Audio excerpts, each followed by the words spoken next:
When I was growing up, I learned the answer to this question. Let's see if you learned it too. Who was the first black person to be arrested for staying in their seat on a bus? And the answer is Rosa Parks. Wait, what?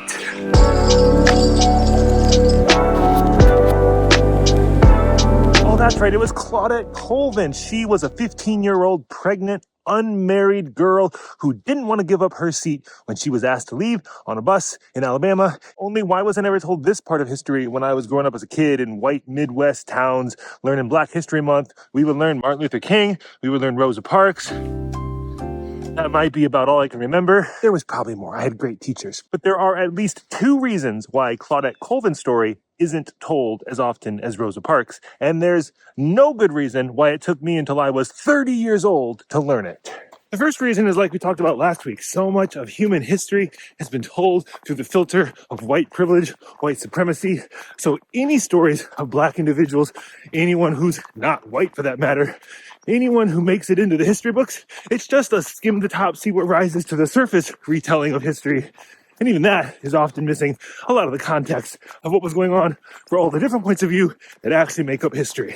And number two, even the civil rights leaders at the time, well, Claudette Colvin wasn't the story they were hoping to tell. You see, they were planning Rosa Parks. She was the one who was planning on getting arrested. Did you know that? Some people plan on getting arrested as a part of a peaceful protest. Yeah, still happens today. Civil rights leaders were intentional about who was going to be the face of this moment in this movement. And sadly, a 15-year-old pregnant, unwed girl named Claudette was not who they had in mind. This wasn't the story they planned either.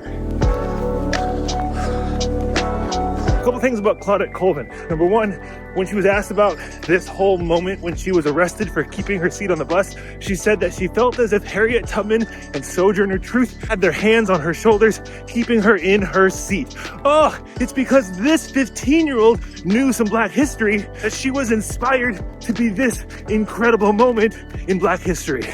Oh, if that's not a reason to tell young people the courageous stories of people who look like them, who came before them, I don't know what is.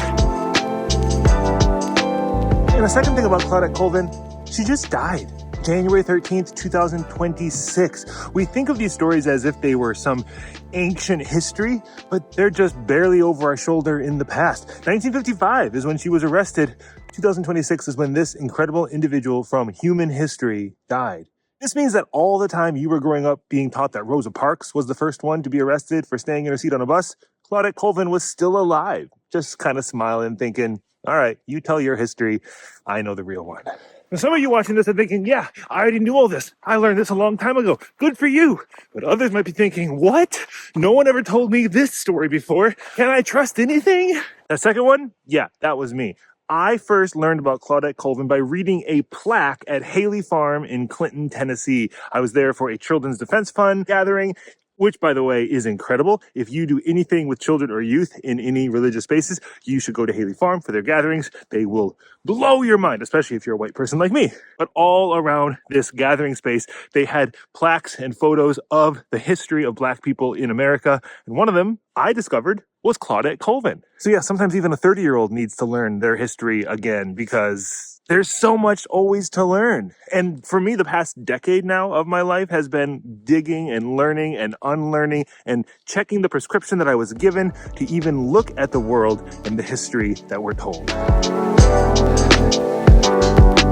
So what other moments of history didn't make the cut in the history books? Who decided what's in, what's out? Who decided which stories get centered, privileged, the volume turned up? Which ones shape our imagination for what might be possible? Really, we just all need to keep digging, keep learning, and keep telling the whole story. Not just part of it, but all of it.